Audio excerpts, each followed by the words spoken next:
Dating in America is brought to you by Gold and Diamond Source. Gems with Them is our way to teach you about the birthstones and the different colored gemstones each month represents. Ruby is the birthstone of July. And its value increases based on the color and quality. Come to the Gold and Diamond Source or visit us on social media to learn more about birthstones. Everyone has a story to tell. It's my mission to tell it. Unscripted, unedited. We are on the record. Hi, everyone. I'm Serena Fazan, and thank you so much for joining us on this Friday, Dating in America. Oh, you know, my favorite shows, Love and Dating. And today, two very special guys, Mike Muroff. Do you prefer Michael or Mike? Either one. Either one. Okay, Michael Muroff, Scott Schoonmaker. Look at that. Alliteration in the names, too. There you go. Thank you. So, it's good to see you, Serena. It's great to see you. It's great to see you guys. So I have to say, the producers on the show, because a lot of times on Dating in America, we'll have three people, and they said, oh, no. These two are hilarious. But come on, let's show a little bit of your personality. So, That's all good. Okay, I'll start with a question. How's that? Perfect. Yep. Okay, yeah, that'd be better. So, I really am fans of the both of you, though. You guys are just such great guys, and I feel fortunate to be your friend as well. But how did the two of you meet? Scott, you want to take that one? In divorce group, maybe, I guess I'm probably right at 6 years. Yeah, 6 years, hard to believe. There was probably 7 or 8 of us, 3 or 4 gals that have stayed together as a group, and 3 or 4 guys, Mike being one of them, Grant's another one. Good people. You know, we ran around the room, told our story, and it was really good for us when the simple fact, you're beat up when you go through a divorce, you're kind of at a low point or whatnot, and you get on this pedestal thinking, woe is me, I'm the only one going through this. No. You go around the room and listen to other people's stories down on the mat, and you appreciate your situation a little bit more. Hey, I can do this, and you start to connect with other people around the room. I would urge anyone to go through that process. It's golden, and we have a great group of friends. We meet for Taco Tuesday like once a month. See, that's wonderful, and I want to stay on this topic, and I know it's a serious one, because a lot of times you hear about women reaching out and, you know, getting into groups or getting into support groups and talking to each other, and you don't hear it as often with men. So can you talk about that, Mike? And was it a big decision to get involved into a divorce group? I had actually a few friends of mine, men and women, had said to do it. When I went through my divorce, it was, and without getting into a lot of the details of it, I felt like I didn't know anybody that had experienced the same story, and you know, you feel like yours is unique and nobody's going to understand it. And I was encouraged to go to this, and it was in Hyde Park, and like Scott said, when I started, I only went for a few months, and they had been there for a few months ahead of me, but everybody told their stories, and probably 85 to 90% of the stories were exactly like mine. Scott's story was the same as mine. And it made you feel like, okay, you're not as unique in the negative way as you thought you were, and if they're doing it and managing life as a divorced person, you know, you can handle it. So it really, you would say, significantly helped you both, and so you would encourage people, if there is a divorce group, that you could be a part of it? Yeah. I don't know how long Scott was in the group. I was in the group for a couple months, and about that time, the group of friends that we had developed in the group decided that maybe we didn't need the formal divorce group setting, and let's just meet for dinner every other Tuesday night and drinks and branched off. And that was around the time that, you know, now we're starting to date, and we could kind of share experiences dating, because before I got divorced, I had been married for 12 years. I had been with that woman for 15 years. And dating was tremendously different when I was in my 20s versus in my 40s, not just from an age standpoint, but just there were no dating apps, there were no social media, things like that. And so it was helpful to have people that were also going through this. And a lot of my friends were divorced. So it was nice to have a group of people that you could talk to. Yeah. And I definitely want to talk about dating and how it's changed through the years. But just to stay on this topic for a bit, and I really do appreciate the two of you opening up, because people have said to me and shared on the show, for men sometimes when men fall, they fall harder. More deeply in love. It takes longer for men to get there. Who is they that said So that? when I say they, we're talking like, we've had like therapists on the show, or we've had, through my more than 20 plus years of journalism, and they say that men hold things in more. Would you guys agree with that? I only know my experience, so I really don't know. Scott and I have shared a lot of details of our lives, both in our divorce and dealing with our ex-spouses and dealing with kids, but also, just in general, work stuff. So I would say I open up. I don't know. I'm not sure I understand exactly the question. I guess maybe I didn't even explain the question well enough, Yeah. right? It's that men usually are not as open to talk about their feelings, and they try to deal with it more often than not by themselves. And that's why I wanted to talk about the divorce support group. And so sometimes, when men are, they have a harder time getting over things because they don't talk about it as much. Yeah, possibly.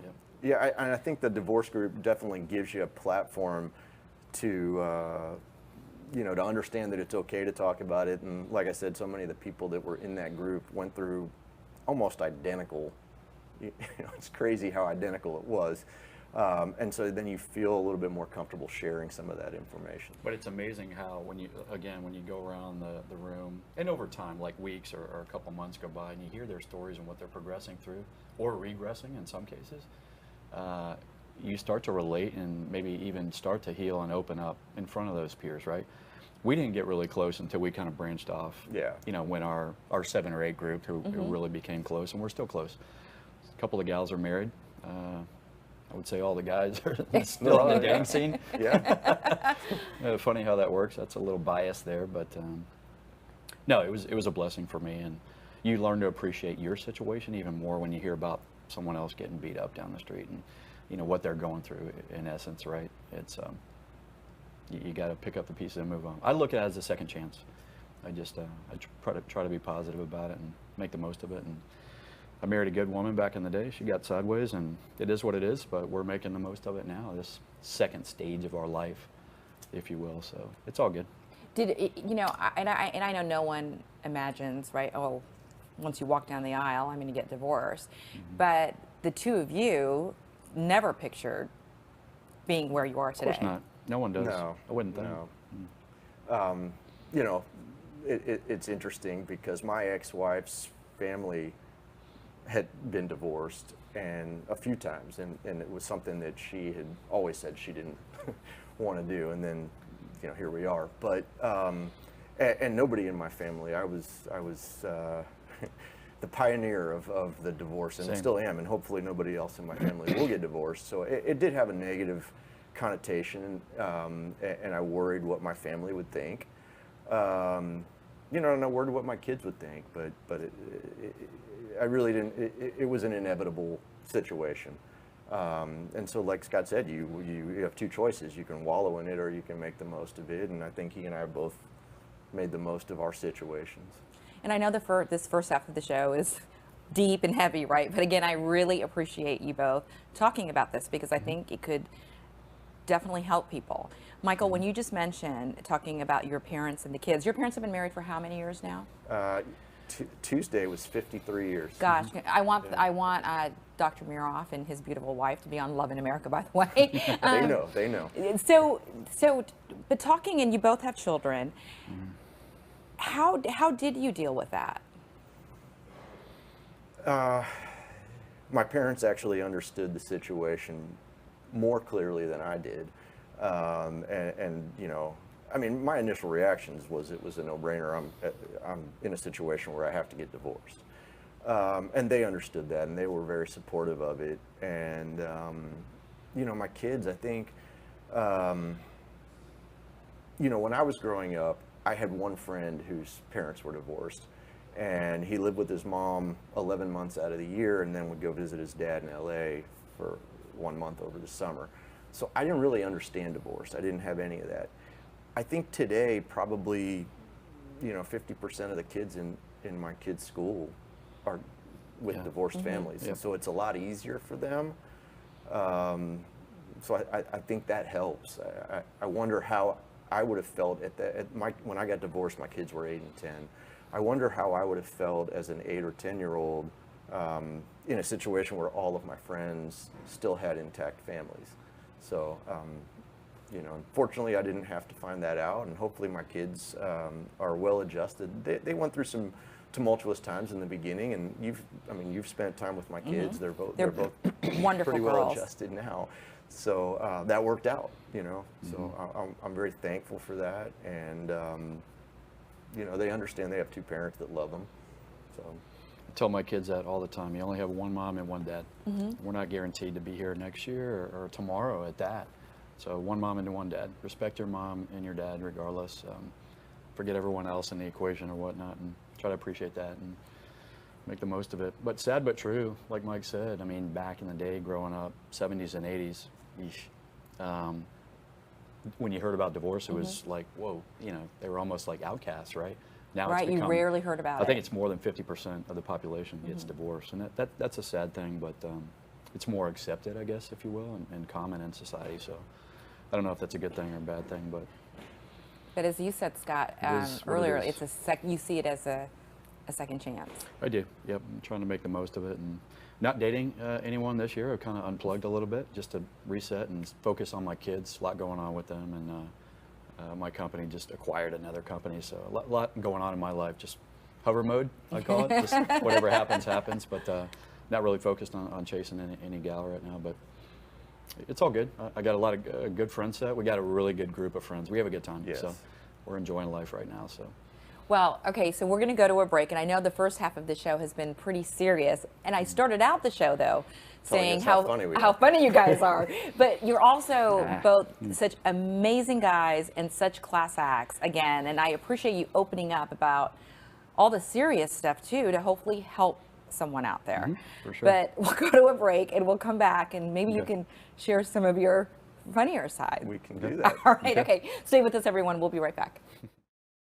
Gems with Them is our way to teach you about the birthstones and the different color gemstones each month represents. Ruby is the birthstone of July, and when we think about red, we think about ruby. A ruby is the most valuable gemstone, and its value increases based on the color and quality. And ruby gets its vivid red color from the element chromium, which is where emeralds get their beautiful bright color as well. It's a great gift to give someone you care about. Come to the Golden Diamond Source or visit us on social media to learn more about birthstones. Thinking about getting engaged, planning to upgrade your wedding ring, or finally getting that Rolex? The Golden Diamond Source can help you in many ways. You can start a layaway plan for only 10% down and 6 monthly payments. Take advantage of our 3 to 5 year interest-free financing. Or you can trade in your old broken jewelry and use it towards a new purchase. Come to the Golden Diamond Source and find that perfect gift for the ones that you love.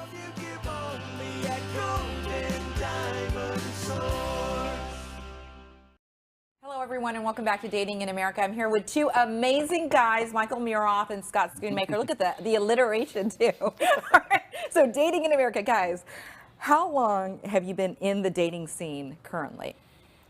Well, I mean, I got divorced 6 years ago. I didn't start dating until after my divorce, and but my divorce was fast. It was 5 months, which I hear now there's plenty of people, or even then, that have gone through much longer time period. So I don't judge anybody that dates before that, but I wanted to wait until I was officially divorced.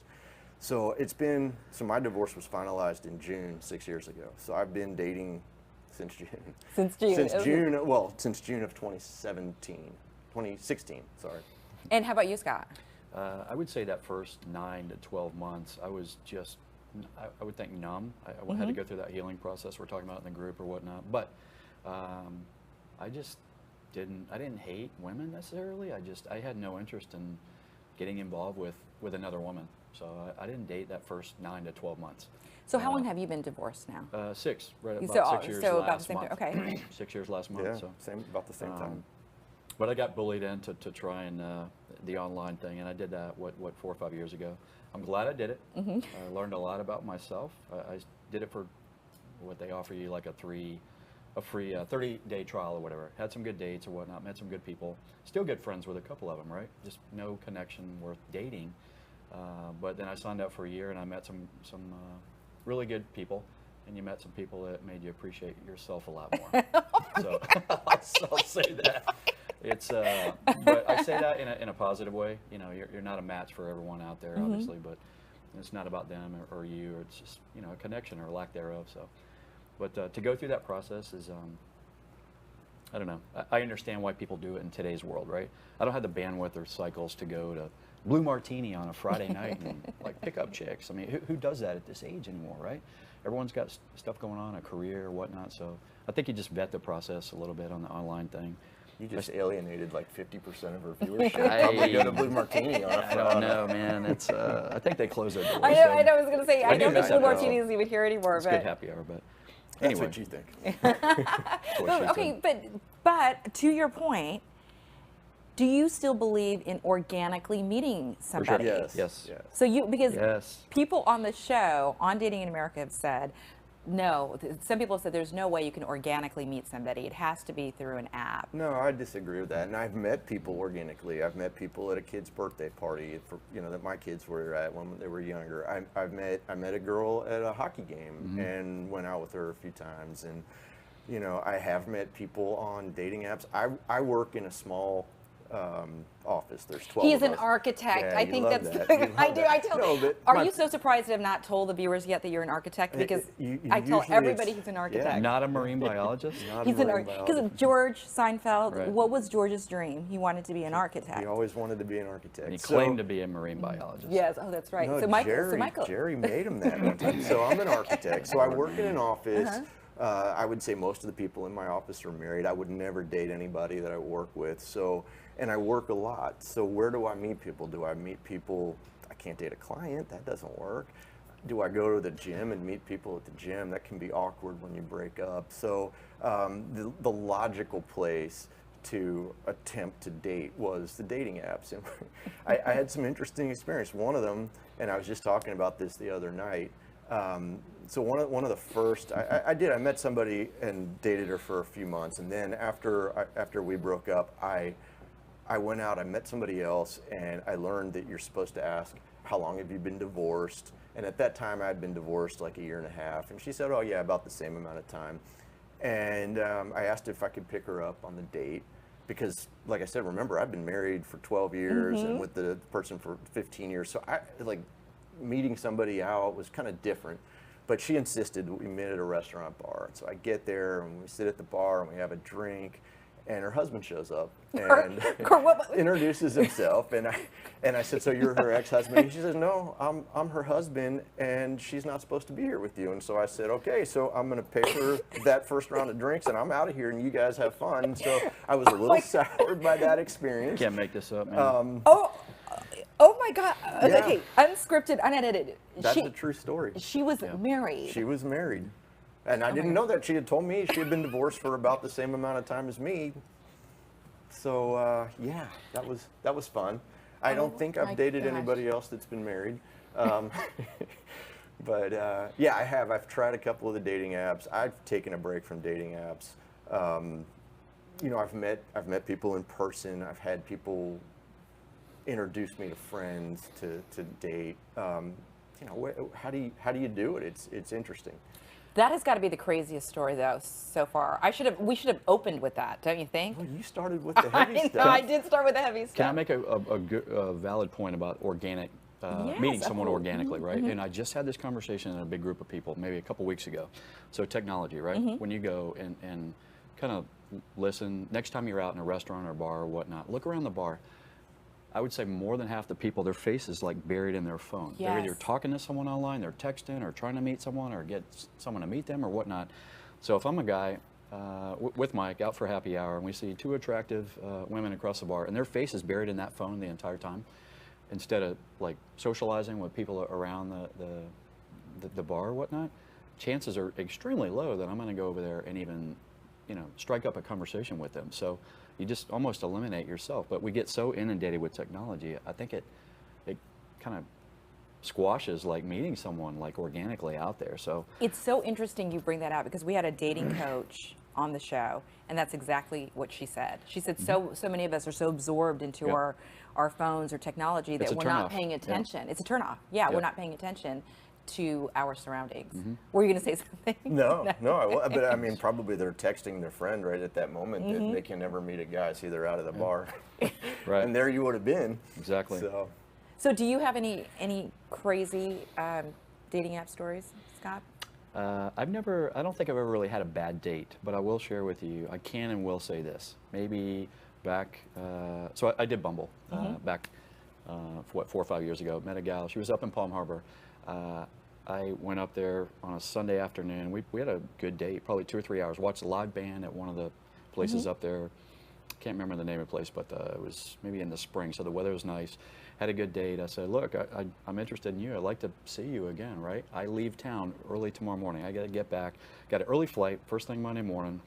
I'm really balls to the walls the next 3 days with my boss and an engineer and traveling. So I don't, I probably won't communicate with you a whole lot. Let's make a date for Thursday night, right? Shame on me. I don't know if I text her while I was up there or not. Maybe, hindsight, at least reach out, say, hey, how you doing or whatever. Really, really busy. Got back late Wednesday night. First thing Thursday morning, 8 o'clock. Thank God I didn't have my kids at that time that week, right? 8 o'clock in the morning. I'm getting out of the shower. I put a towel on. I hear on the front door. No. It was her. I didn't even get to the point where I asked her, how did you find me? Right? Number one, that's a concern in itself. But oh my gosh. I'm just like, look, you killed us here. I really like you. And we had a date scheduled for tonight, but these are, I'm going to tell you this because I like you. These are red flags all over the place. Do not do this to the next guy. She just shows up at your door. Yes, and then she started, oh my God, you're so right, and See, started the crying. movies show that as romantic. I'm like, in real life, it's creepy. No, you can't do this. You don't do this, right? This is. I mean, I wouldn't do that. Ladies out there, don't. No. Or guys, even guys, don't do that. Don't do it. Okay, so that's crazy, right? I did ask you this prior to the show. Do you find that women now are maybe more aggressive than they were? For sure. Yeah, I think so. Well, sure. I mean, you go back to what we talked about the last time. I mean, you met your ex-wife when you were in college, and I met my ex-wife when I was like 26, I think, or 27. So it was different, right? So now you elevate 20 years or however it's been, and I think a lot of people are afraid to be alone, or they want to be married so badly. And I think that's why some of the divorce rates are as bad as they are, because people come out of a divorce, the first person that pays attention to them, they want to latch onto, guys and girls, it's not just women. They want to latch onto and get married right away because they're just so used to being married. It's very natural. And then you get married too fast and then it's like, oh. So do I think women are aggressive? I've had a lot of women reach out to me. Can't imagine why. You're so handsome. Isn't that a good feeling though too? It's like before, and times have changed a lot, right? That oftentimes it is the guy that used to make the first move all the time. Is it refreshing to have women also reach out? Maybe so. Yeah, I think so, because especially now, you never really know if you're going to ask somebody out. Are you going to offend them somehow, or are they offended by you approaching them? Whereas if they reach out to you, then it's less offensive. I don't know. How is it for a woman to be approached versus approaching a guy? What are your thoughts on that? I mean, I'm more old-fashioned that way. I think it's sweet when a guy opens the door, or a guy picks you up, or I've always liked that. Many of my friends, though, don't always agree with me. They think I'm too old-fashioned that way. But I don't know. I mean, I just, but I am the girl that's in love with love. So I'm old school too. Yeah, I was raised old that school is way. a good word. Old school. I still think the guy should chase the gal. I agree. But to her point about opening doors, so I grew up in Tampa, and I was raised to be very chivalrous. Gentlemanly, right. Gentlemanly, chivalrous. So I went to college in the Northeast, and one day I'm walking to the school library with a girl that was in one of my classes, and we were friends, you know, I wasn't trying to date her or anything, and I go and I open the door to the library for her, and she says, I can do that myself. I had somehow offended her by opening the door because she wants to be equal, and you know, I said, that's fine, you want to carry my books too? So I am a little bit more cautious. Cognizant, aware, right, of it. I try to be self-aware. Sometimes that, you know, it's inevitable that you're not going to be, but. To answer your general question, women have absolutely become more aggressive in today's society. It's not individualized. I think just under an umbrella, women are becoming more educated, more well-versed, more well-traveled because of their careers or whatnot. In a lot of cases, they're becoming the breadwinners in today's society, right? In the family. So they're in the mode, if you will, of, look, if I see something I want, I'm going to go get it. And on the record, I do love that, right? It's more aggressive, You're right. which I get, but you tie into the old school, you know, the man should pursue the woman, or remember the old school phone, the slinky cord? It was on the wall, and you'd get a phone call and go outside in the laundry room, wrap it around the laundry room to call. You know, the guy called the girl back in the thing. But don't you feel, though, at our, and this could be a whole different show because we're wrapping up this one, but I feel, especially when you get older, though, the chase, they're really, if you know, you know, right? You know, like I understand with younger. When he says chase, I think he means calling and setting up a date, you know, planning a dinner at a restaurant, or set, you know, I think the guy should take initiative and not expect that the woman's going to do all that. Now, I think there are plenty of times where if you're dating somebody and they say, hey, you know, some friends of mine are going to go to this restaurant or this concert, can you come along? Would you want to come along? That's perfect. But I would say, I still think to some degree, and I don't want to offend anybody by this, but I still think the man should lead the relationship in being the planner and the scheduler and taking you out on dates and courting you, right? Isn't that so romantic? And I can't believe we're out of time. But we are out of time. But I cannot end the show without asking one last question. Do the two of you, though, believe in true love, and do you see yourself married again? You want to take that one first? Yes, I believe in true love. To the right person. Look, love and hate are the two most powerful emotions on the planet. They make you do extreme things. So for me or him to sit here or anybody say, no, I'll never do that again, shut your mouth. You don't know that. You can't control that emotion. You meet someone that knocks your block off, your thinking changes, right? So love or marriage or whatever, again, you can't say no. Yeah, no, I'm the same way. I mean, my parents, my grandparents, my sister, everybody, my uncle and aunt have all been married for a very long time. That's all I knew. And I liked the idea of being married. And you know, for the right person, I would try again. I think I would try one more time. I think, you know, after two, and yeah, I definitely believe in love. Well, Michael Muroff, Scott Schoonmaker, thank you so much for coming on the show. And I think we're going to have to bring you guys back. You never know. Maybe, you know, you never know what happens in life. See what kind of feedback we get here. Thanks so much, everybody, for joining us. And remember, if you want to recommend anybody for the show, send us an email at info@redhousestreaming.com. Please share the show.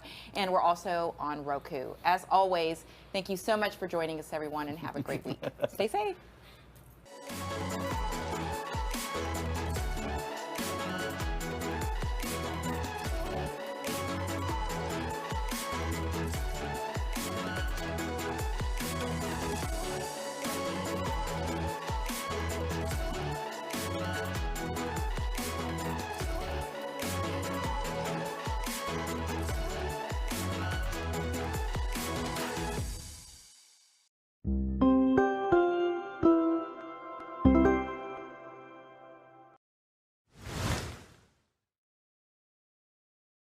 Gems with Them is our way to teach you about the birthstones and the different color gemstones each month represents. Ruby is the birthstone of July. And its value increases based on the color and quality. Come to the Gold and Diamond Source or visit us on social media to learn more about birthstones.